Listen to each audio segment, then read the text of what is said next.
Winston Churchill once said, "You can always count on Americans to do the right thing after they have exhausted all other possibilities."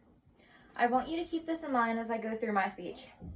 Even though in the end America does the right thing, it is not always the first option we choose. Climate change has affected the Earth since the Industrial Revolution.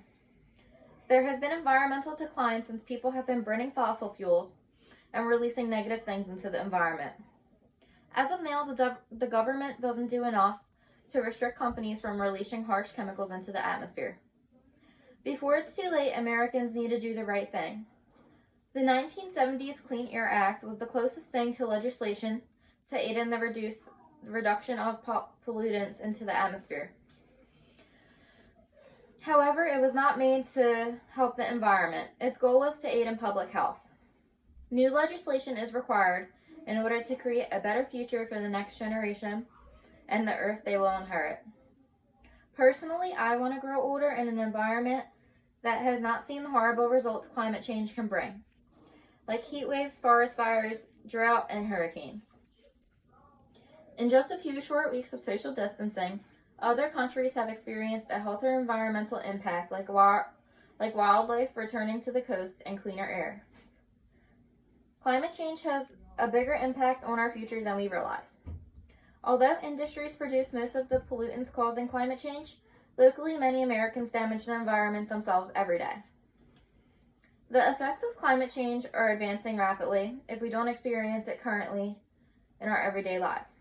Over the course of the next few decades, at the rate global usage of the environmentally damaging waste is produced, the impact on the earth will be devastating.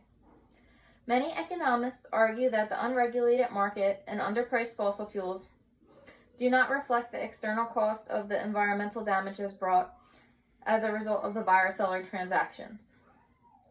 We contribute to this damage to the environment when we drive our cars, heat our homes, and use fossil fuels in other ways. We damage the environment without having to pay for these consequences. The Energy Act of 1978 does not properly tax vehicles manufactured producing fuel-inefficient cars because it does not account for the later models of the cars like SUVs and pickup trucks. These policies require reform to benefit the environment. We need a reform system of tax breaks to give industries that reuse renewable resources a chance. Since the fossil fuel industry has been around for a long time, it accounts for 80% of the primary energy source in the U.S. Since the industry is well established, it doesn't need to depend on tax breaks to maintain a steady income. Instead, the government needs to create new laws limiting the use of fossil fuels because they damage the environment, leading to climate change.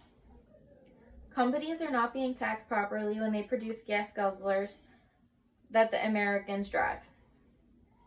The federal government has available a wide range of potential climate change management tools going well beyond the traditional pollutant control regulatory options.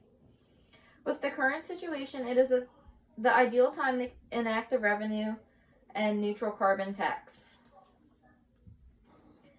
Locally, to produce less global warming pollution, citizens can make the switch to electronically powered vehicles.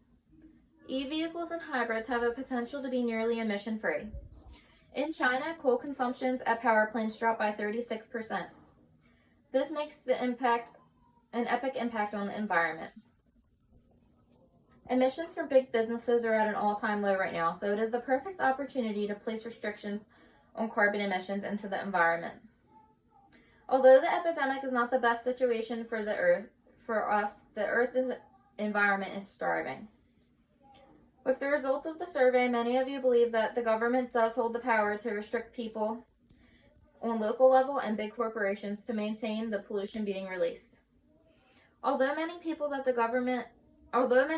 that the government has the power to restrict pollution, without people actively expressing their concern, the law will be meaningless. It is up to the U.S. to become global leaders in the efforts to reduce climate change. If the government creates a policy to restrict taxes and carbon emissions released by corporations, it will aid in the battle to reduce climate change, and taxation will help promote these businesses to switch to already developed eco-friendly alternatives. A carbon-free system will allow us to reduce the amount of harsh chemicals released into the environment. Creating this system would cause many beneficial changes to the environment. For example, reducing our carbon footprint, and it would help reduce deforestation and stop the exhaust of greenhouse gases. Renewable energy resources like solar panels, windmills, and nuclear energy are essential into creating a carbon-free environment, which will help end climate change due to human pollution on the earth. It is up to citizens to convince Congress to impose higher taxes on carbon emissions to contribute to the end of climate change. Without the means to the end, the earth will suffer greatly until it is too late to recover. With the environmental tools we have now, we have the power to create this change.